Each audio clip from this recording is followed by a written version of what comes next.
Go enjoy your last class for a while. Facing yet another shutdown order, Amber Stratton is worried about the future of her 4 yoga studios. When you start to do the math over the long term, I just don't know how many places are going to be able to survive it. It's really sad. She was using the federal government's previous rent relief program, but it ended last month. It offered cash to landlords to help cover for tenants who couldn't make rent. But some landlords, including one of Stratton's, didn't apply. They would only get the rent relief if we promised to re-sign another 5-year lease, and with us not knowing what's going to happen, that was probably, I felt like a little bit of an unfair situation. Now the federal government is taking a different approach. With the new Canada Emergency Rent Subsidy.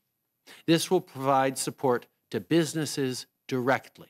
Businesses who've taken a hit on revenue can apply for a partial break on rent, but it's a sliding scale.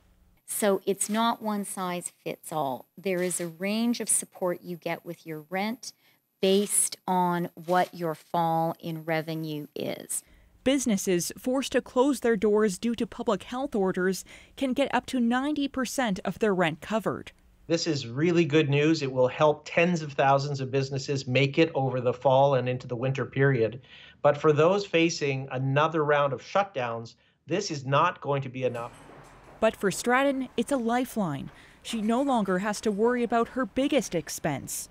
We don't feel like we have to be jumping through the hoops and having the landlords make the decisions. Instead, the government's stepping up and working directly with us, which is really beneficial.